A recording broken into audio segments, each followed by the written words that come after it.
السلام عليكم ورحمة الله وبركاته والسلام يا دمان أصحابته هل كان يقدر ونسا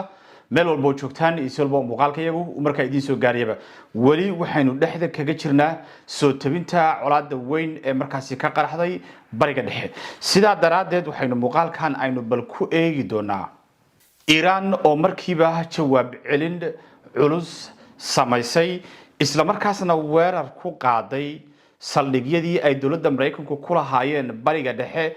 oo dhan aynu fiirin doonaa waxaan sidoo kale aynu fiirin doonaa dhanka Israa'iilna waxay Iran ku qaaday weerar kale oo culus gantaalo waaweyn ayaa gudaha u galay qaar ka mid ah magaalooyinka waaweyn ee Israa'iil shacabkii oo dhan ayaa lagu amray inay galaan dhulka hoostiisa iyo meelaha looga dhunto gantaalada isla markaasna kala carar aan horay loo arag ayaa hadda ka socda gudaha Israa'iil marka waxaynu bal fiirin doonaa oo muuqaalkan aynu si gooni u fiirin doonaa bal weerar celiska ay Iran ay samaysay ilaa iyo hadday maxaynu ka ognahay baysaska ku yaala dawladaha Carabeed oo ilaa iyo hadda gubanaya oo aynu ognahay maxay yihiin iyo waliba dhanka Israa'iil muuqaalada aynu ka heleno iyo qasaaraha ka dhashay boqolaalkii gantaal oo Iran ay markiiba u qaybisay afar dajaho maxaa ka dhashay baynu muuqaalkan ku fiirin doonaa marka bal soo dhawaada meel walba joogtaan iyo solba muuqaalkaygu oo marka idin soo gaariyaba waa 28 February 2026 waana markii labaad oo maanta hawada aynu ku kulmayno fadlan haddii aad ku cusubtiin channelka amidna horay subscribe u saaranin subscribe saarta si aad ula socotaan wararka aynu halkan u fadhino inaynu soo tabino ee ku saabsan colaadda weyn ee bariga dhexe ka qarxday isla markaana laga cabsi qabo in xataa ay isku bedesho dagaalkii saddexaad ee adduunka aad ayaad u mahadsantihiin haddii aan bilaabo dawladda Iran ayaa jawaab degdeg ah ka bixisay weerarkii subaxnimo hore ee maanta kaga yimaaday dawladda Mareykanka iyo Israa'iil Iran waxay u muuqatay sida ay sheegayaan dadka arrimahan hadda ka waramaya saacadii hadda la soo dhaafay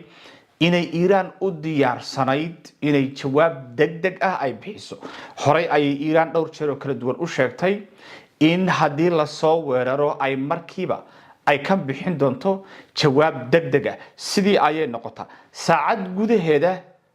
ayay Iran waxay ka bixisay weerarkii lagu soo qaaday jawaab culus oo waliba ay beegsatay meel aad muhiim u ah dawladda Mareykanka iyo waliba Israa'iil wararka hadda soo baxaya oo aynu helayno ayaa waxay muujinayaan inay dawladda Iran ay markaasi ay beegsatay baysaska ay Mareykanku ku leeyihiin bariga dhexe qaasatan dawladaha Carabeed ilaa hadda meelihii la weeraray ama baysaska la weeraray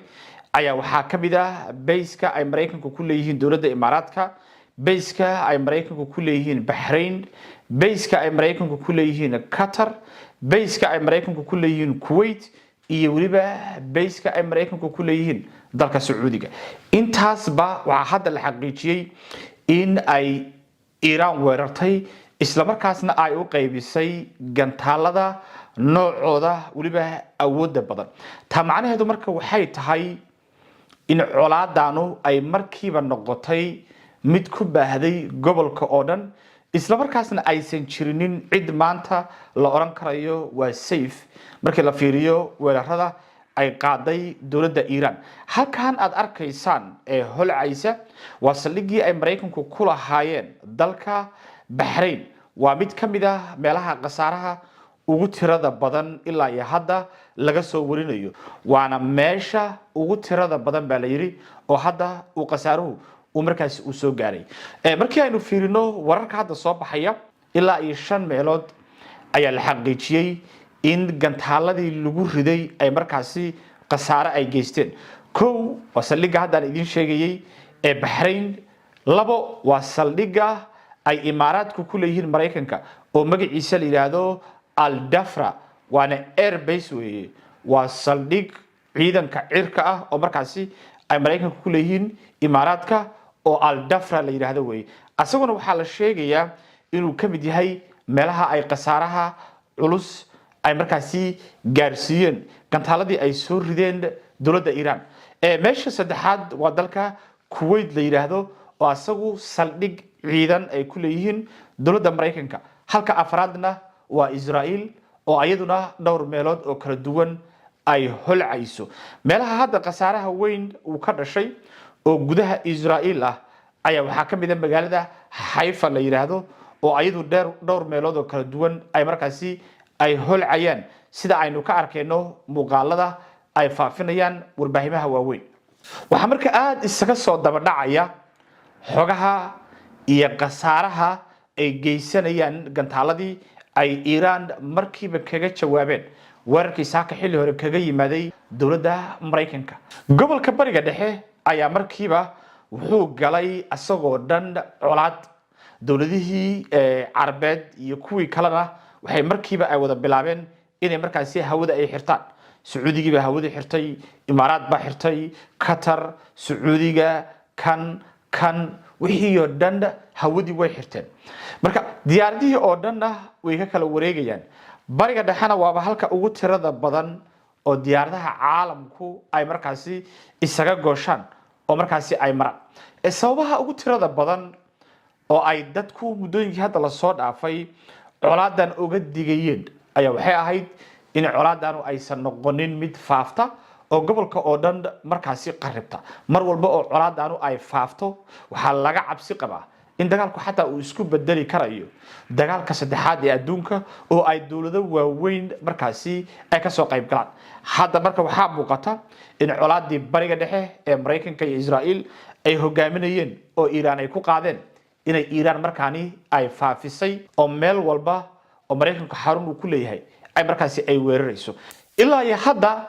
marka la fiiriyo dawladaha la oran karayo wali wax gantaalo ah oo ka imaaday dhanka Iran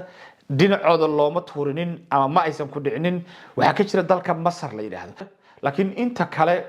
dalalkii uu Mareykanku ku lahaa xarumaha ciidanka ayaa dhamaantoodba holcaya sida aynu ka arkeyno muuqaalada ay dadka shacabka ay duubayaan iyo waliba kuwa ay warbaahimaha waaweyn ay markaasi ay soo gudbinayaan marka jawaabtii Iran ay bixisay ayaa markaani waxay u muuqataa inay tahay jawaab ka culus weerarkii Mareykanka iyo Iran ay markaasi ay soo qaadeen madaxweynaha dalka Mareykanka Donald J. Trump